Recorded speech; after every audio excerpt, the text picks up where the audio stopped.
पांडव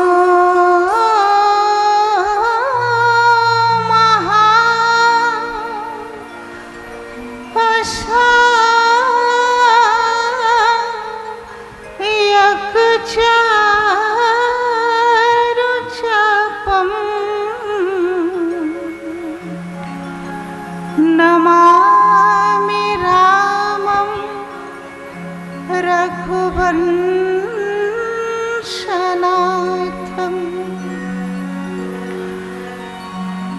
अपने अपने घरन के सब पीर तुम्हें पीर सब घरन के धन्य धन्य रघुबीर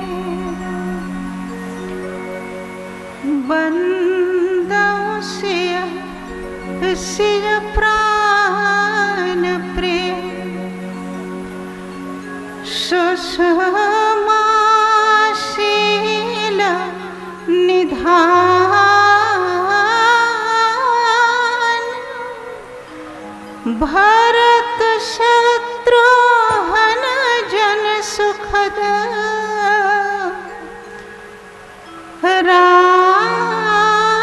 रामानुज हनुमान श्री गुरु चरण सरोज रज निज मन मुकुर सुधारि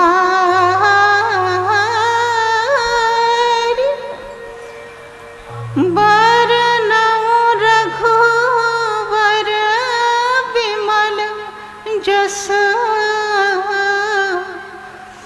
जो दायक फल चारि बुद्धिहीन तनु जानिकै सुमिरौ पवन कुमार बल बुद्धि विद्या देहु मोहि हरहु कलेश विकार वंदो तुलसी के चरण प्रेम सहित कर जोर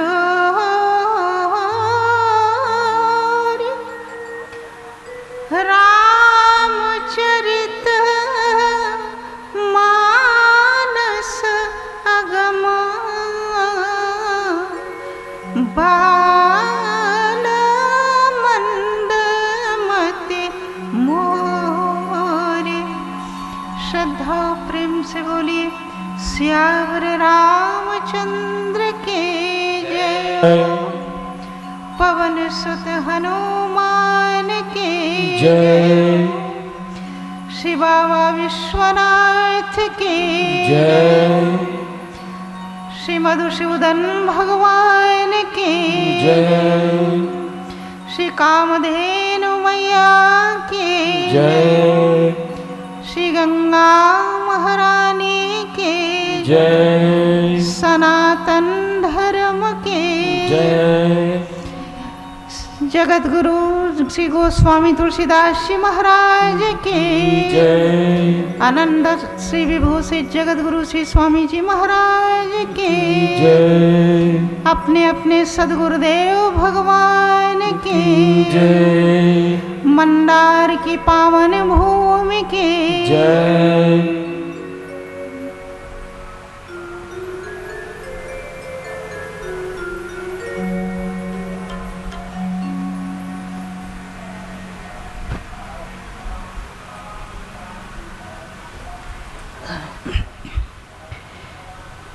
अखिल कोटि ब्रह्मांड अधिनायक करुणा वरुणालय परात्पर परिपूर्णतम पर ब्रह्म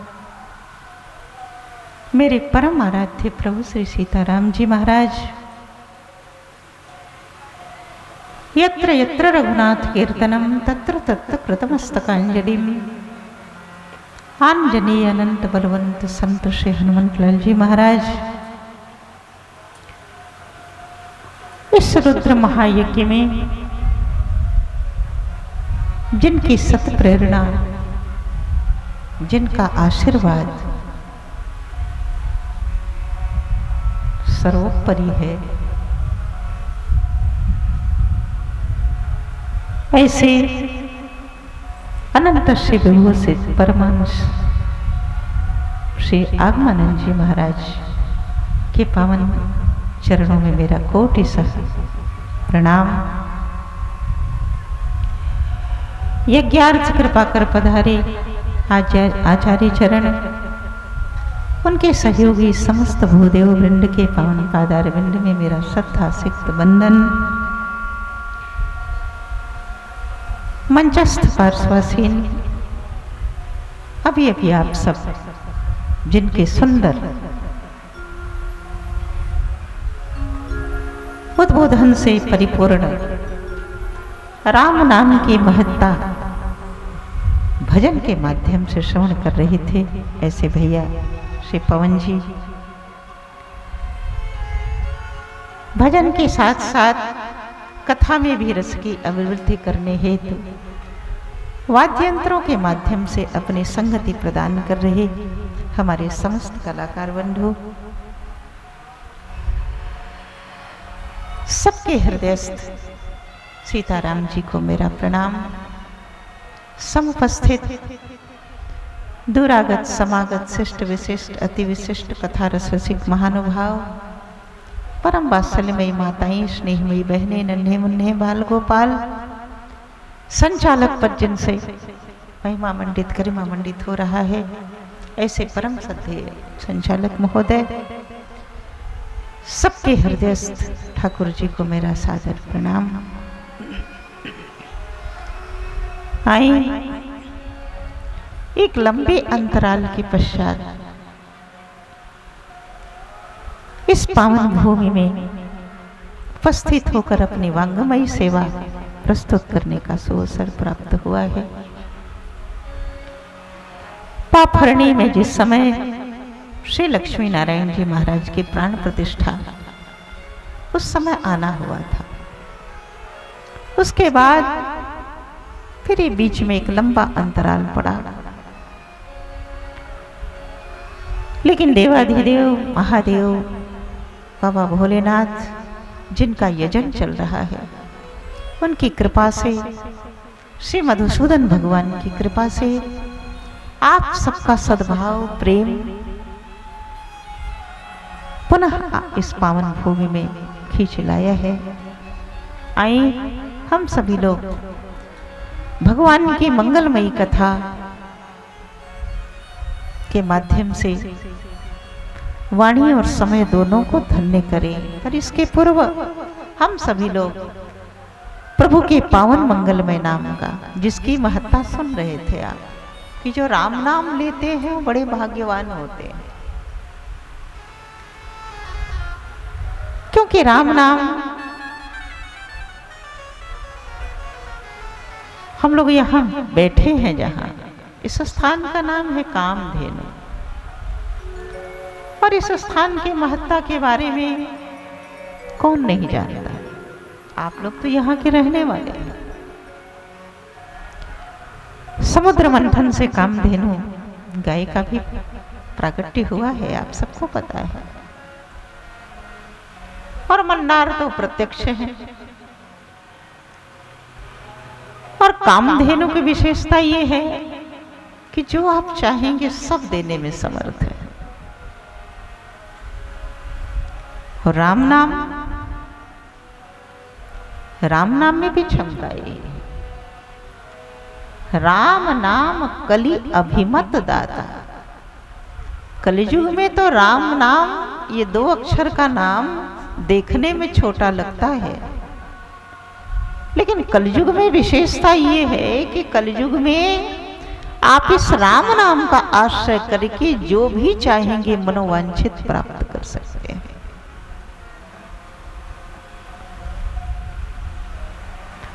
ये कल्प वृक्ष है। राम नाम कलि कल्प तरु, कलयुग में ये कल्प वृक्ष है राम नाम। ये 2 अक्षर के राम नाम का आश्रय लेकर आप जीवन में विश्वास के साथ, आप सोचते होंगे 2 अक्षर में क्या है, लेकिन कितनी सुंदर महत्ता आप सुन रहे थे। कलयुग में इस 2 अक्षर का ही सबसे ज्यादा महात्म है।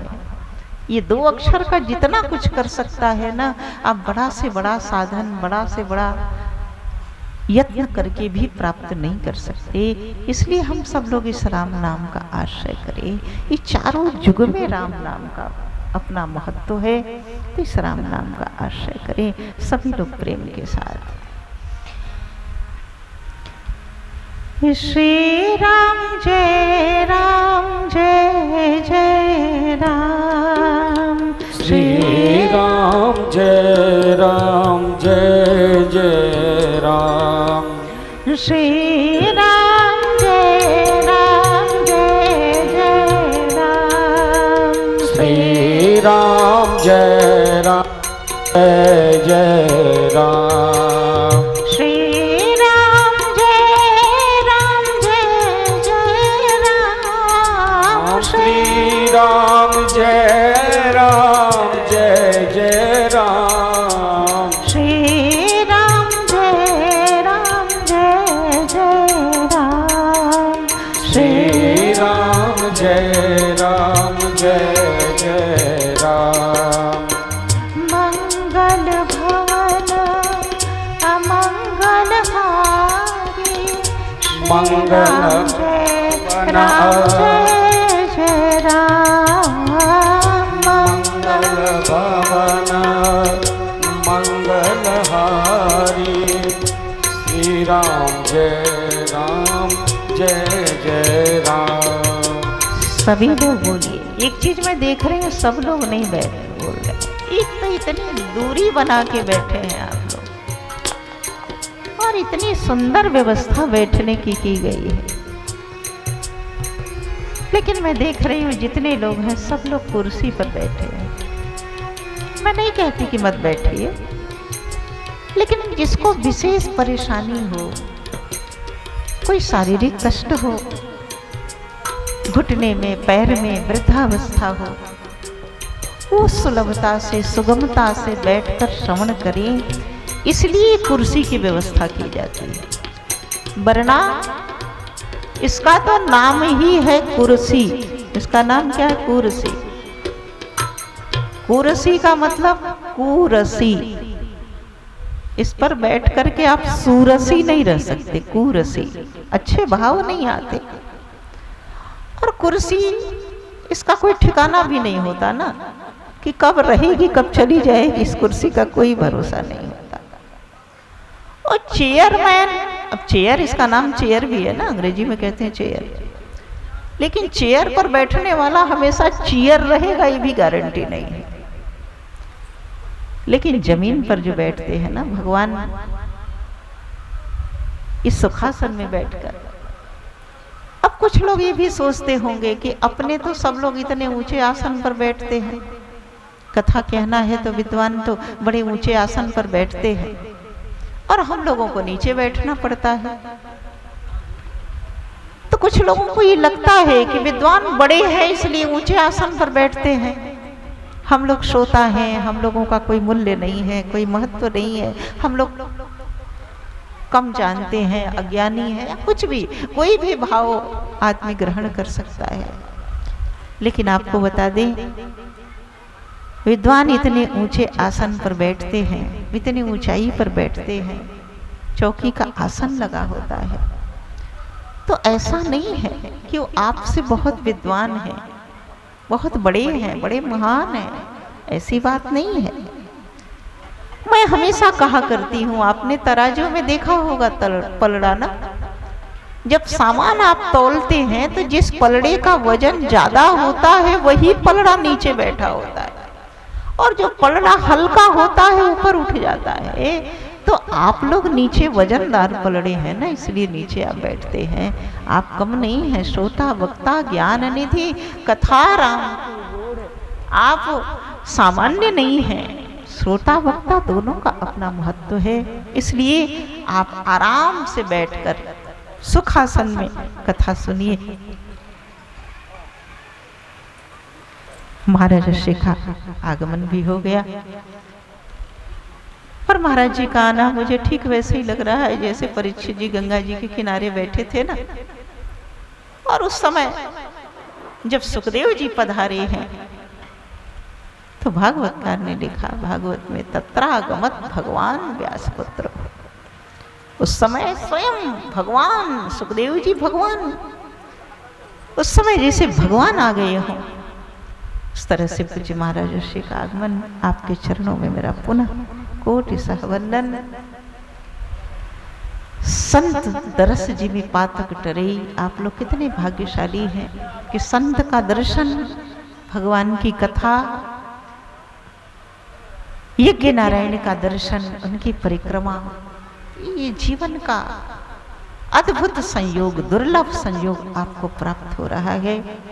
तो आप लोग ये मत सोचिएगा कि नीचे आप इसलिए बैठते हैं कि आप कुछ नहीं जानते, ऐसा नहीं है। और एक बात और भी है, व्यास आसन ऊंचा लगाया जाता है, श्रोताओं को नीचे बैठाया जाता है। क्यों बैठाया जाता है? क्योंकि कथा क्या है?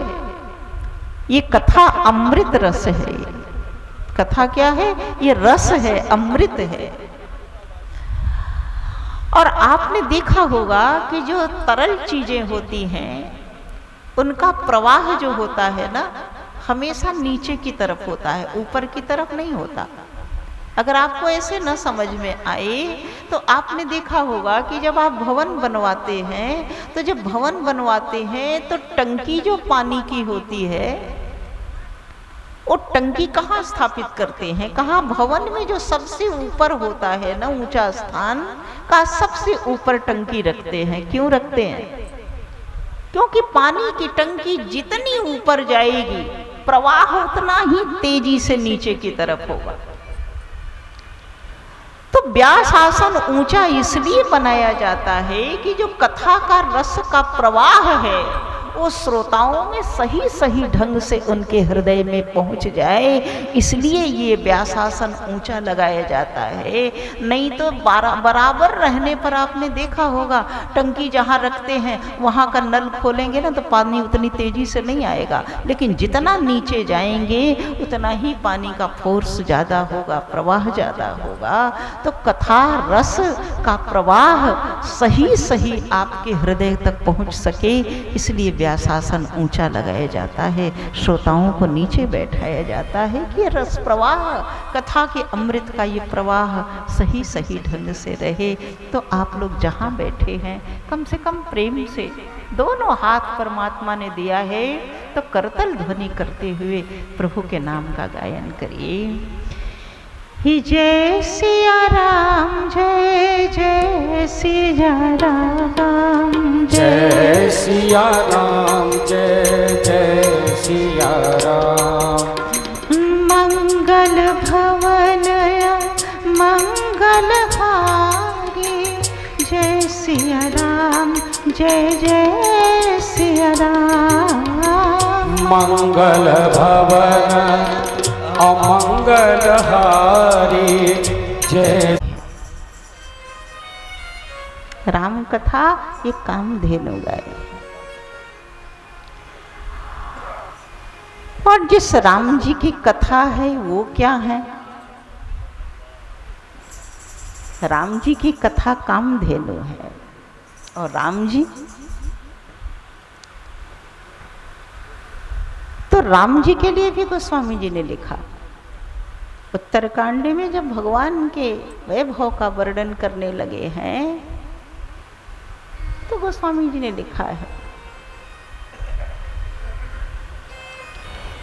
कि राम जी कैसे हैं। का काम धेनु सतकोटि समाना,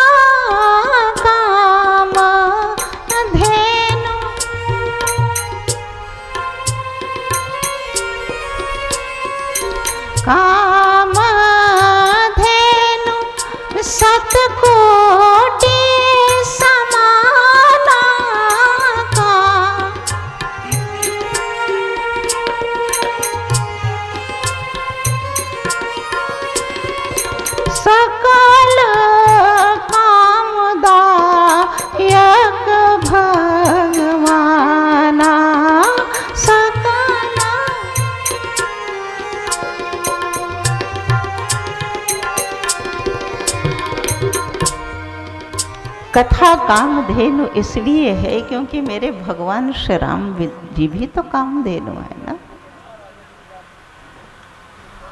और चीनी की मिठाई जब बनती है तो आपने देखा होगा कि चीनी की मिठाई दिवाली के समय जो बिकती है बाजार में ना, तो चीनी के का हाथी घोड़ा तरह तरह की आकृति में मिठाई मिलती है ना। तो उस मिठाई में जिस चीज की भी आकृति हो उसका हर अंग तो चीनी का ही होता है ना। हाथी का सूंड भी चीनी का ही होगा, पैर भी चीनी का ही होगा, सब कुछ तो चीनी का ही होगा। तो जब राम जी कामधेनु हैं तो राम जी का चरित्र, राम जी का गुण, राम जी की कथा वो भी तो कामधेनु है। तो कलयुग में श्री राम कथा कैसी है, कहा ही कामधेनु है। इससे हम जो चाहें प्राप्त कर सकते हैं और ये तो हम लोगों का अनुभव है जीवन में कि श्री राम कथा का आश्रय लेकर, श्री राम नाम का आश्रय लेकर जीवन में हम क्या नहीं प्राप्त कर सकते।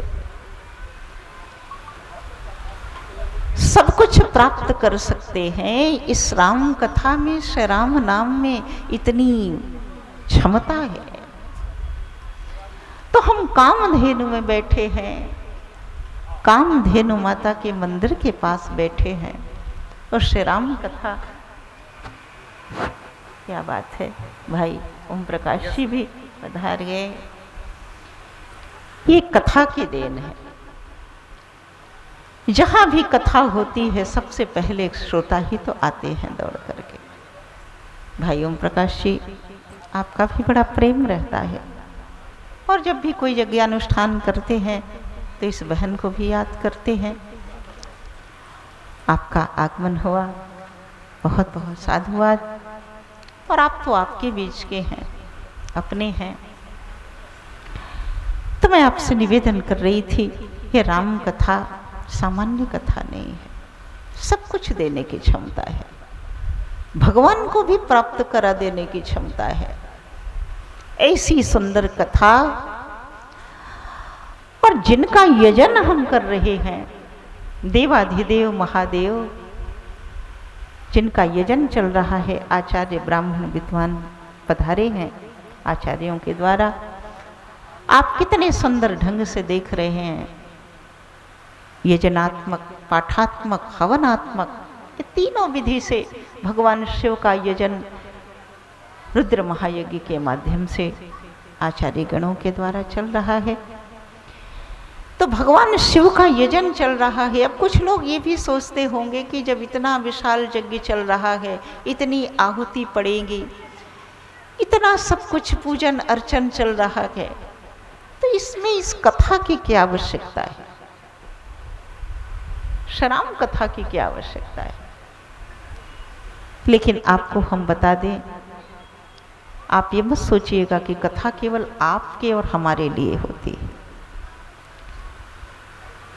ये यज्ञ का एक अंग है। यजन, दान, संगतिकरण, ये तीन अविभाज्य अंग हैं यज्ञ के। यजन यज्ञशाला में चल रहा है और दान, ये दान, ये ब्लैक मनी को व्हाइट मनी करने का ही सुंदर अवसर यज्ञ में प्रदान किया जाता है लोगों को। अपने धन को धन्य कर लीजिए दान के माध्यम से। अगर धन नहीं है तो कम से कम श्रम दान करिए। आइए यज्ञशाला के चारों तरफ झाड़ू बुहारी लगाइए, सफाई करिए, ताकि परिक्रमा करने वालों को कोई कष्ट न हो, कोई कंकड़ न चुभे, कोई कष्ट न हो उनको। कोई प्यासा आ रहा हो, कुछ नहीं कर सकते तो आप उनको जल पिलाने की व्यवस्था करिए।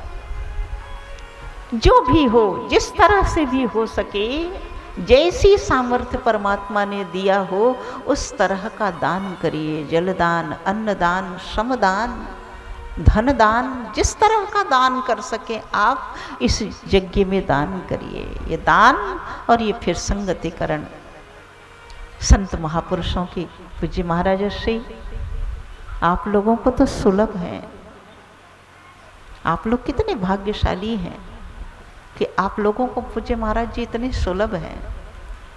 कितने लोग तो कितना सोचते हैं, कल्पना करते हैं कि कभी महाराज जी का दर्शन हो जाए, क्योंकि जो जानते हैं वो तो लालायित रहते हैं। लेकिन आप लोगों के ऊपर कितनी बड़ी कृपा है, ऐसे संत महापुरुष का दर्शन ही हो जाए तो बड़ी बात।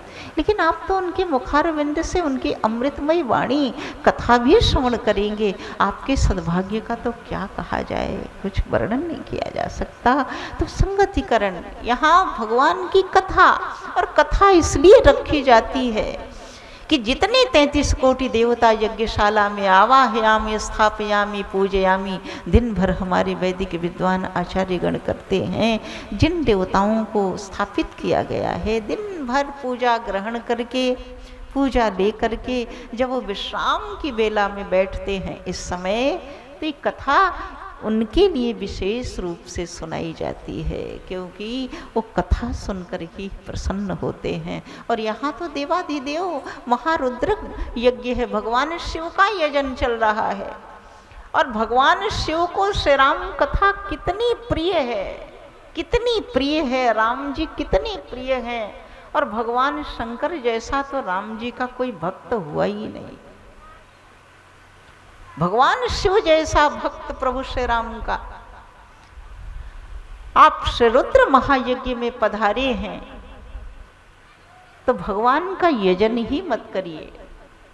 सच्ची पूजा, सच्चा यजन आपका तब माना जाएगा जब आप भगवान शिव के जीवन से अपने जीवन में कुछ प्रेरणा ग्रहण करें, क्योंकि सच्ची उपासना जीवन में यही होती है। जब उपास्य के गुण उपासक में आने लग जाएं तो समझ जाइए कि आपकी उपासना फलीभूत हो रही है। अगर उपास्य के अंदर उपासक के गुण नहीं आए तो वो केवल प्रदर्शन है, सच्चा जीवन दर्शन आपने ग्रहण नहीं किया उनसे। भगवान शिव का यजन कर रहे हैं आप, उनकी परिक्रमा लगाइए, तो भगवान शिव से जीवन में सीखिए कैसी भक्ति श्री राम की है भगवान शिव ने। आज हम लोग शिव जी को गुरु तो मानते हैं, शिव गुरु, शिव जी को गुरु मानने वाले बहुत हैं बैठे, वो तो त्रिभुवन गुरु है ही, उनके जैसा कौन गुरु, शिव गुरु। लेकिन शिव जी को गुरु मानने वाले जो शिष्य हैं, जो उनके भक्त हैं, सच्चा शिष्य कौन होगा? सच्चा शिष्य तो वही होगा ना जो गुरु के बताए मार्ग पर चले, गुरु के सीख को माने, वही शिष्य है सच्चा सिख। सिख धर्म क्यों माना जाता है? सिख धर्म क्या है? जो गुरु के सीख को माने वही तो सिख है। और कभी कभी माताएं भी कहती हैं हम सिख हो गए हैं, हम शिव जी के सिख हैं, कभी कभी बोलती हैं ऐसी, शिष्य नहीं शिष्य कहती हैं। सीख पर जो गुरु के चले, कहा वही सच्चा शिष्य है। माँ स्वयं सास से झगड़ा करती हो और बेटी से कहे कि ससुराल में जाके सास से लड़ना मत, तो बहु बेटी सोचेगी कि माँ तुम तो दादी से रोज झगड़ा करती हो, हमको कहती हो लड़ना मत। अरे जो हम करेंगे वही तो अगला भी करेगा ना, और हम कहने के अधिकारी तभी बनते हैं। इसलिए हम स्वयं कथा न सुने, हम स्वयं राम नाम ल ले, हम स्वयं उस काम को न करें और दूसरे से कहेंगे करने के लिए ना, तो कहेगा अपने तो करते नहीं है, हमसे कहते हैं कि करो। तो भगवान शंकर की जीवन की, भगवान शिव के चरित्र की शुरुआत गोस्वामी जी ने रामचरितमानस में कहाँ से की है? कैलाश पर्वत से नहीं शुरू किया कि भगवान शंकर का विवाह हुआ और कैलाश पर्वत पर जब आई हैं तो पार्वती जी ने एक दिन मौका देखकर भगवान शिव के चरणों में बैठकर श्री राम कथा श्रवण की इच्छा प्रकट की और भगवान शंकर ने सुनाया। चाहते तो यहाँ से भी शुरू कर सकते थे, लेकिन भगवान शिव के चरित्र की शुरुआत रामचरितमानस में गोस्वामी जी कहाँ से करते हैं? तो याज्ञवल्क्य जी भरद्वाज जी को सुना रहे हैं कि भरद्वाज सुनो, आपको मैं जानता हूं, आपने ये जो प्रश्न किया है ना, बिल्कुल सामान्य ढंग से प्रश्न किया है। ऐसा तो एक मूर्ख व्यक्ति, कम पढ़ा लिखा व्यक्ति भी ऐसा प्रश्न करता है। आपका प्रश्न तो लग रहा है आप बिल्कुल अल्पज्ञ हैं, लेकिन मैं जानता हूँ आपके संबंध में। भरद्वाज जी से याज्ञवल्क्य जी कहते हैं कि मैं जानता हूँ आप कितने चतुर हैं, कितने चतुर हैं। आप राम जी के गूढ़ चरित्र को तो सुनना चाहते हैं, लेकिन प्रश्न मूढ़ के जैसे कर रहे हैं आप कि चाहु सुनय राम गुण गूढ़ा, चाहु सुनय राम गुण, चाहु सुनय राम गुण गूढ़ा,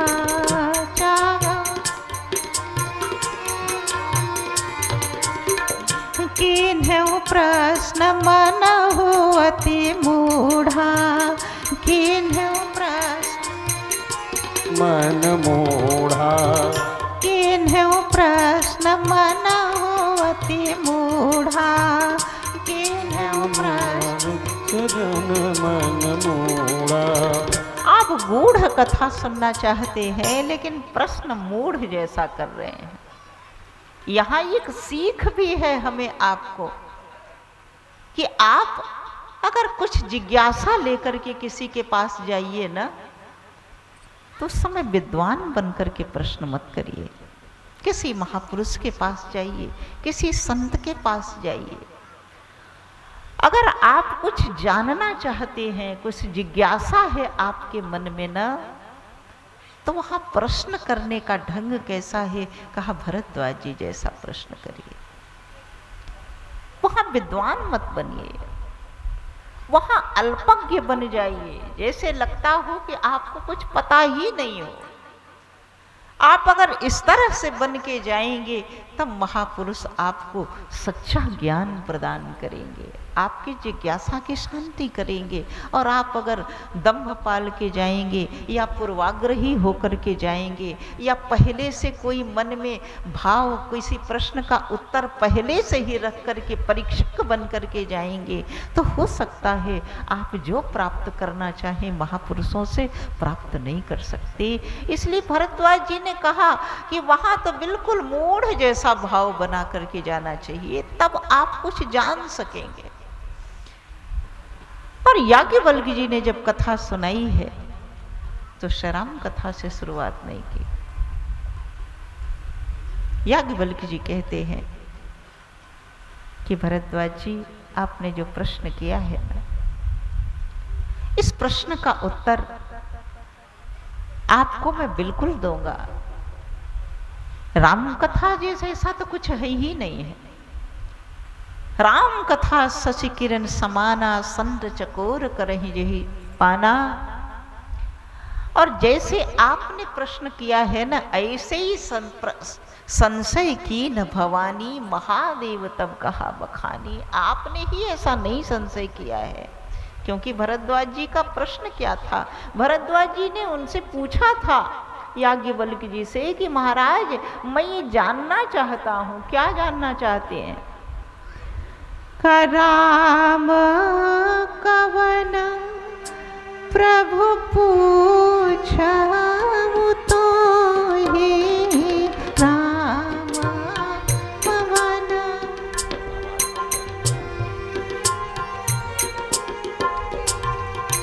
कहिया बुझाए, कृपा निधि मोहि, कहिया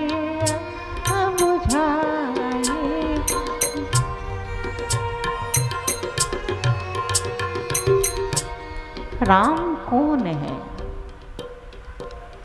अब भरद्वाज जी ने जब कहा राम कौन है, तो याज्ञवल्क्य जी ने मानो पूछ दिया हो कि एक बात बताओ, कितने राम जी के संबंध में आप जानते हो?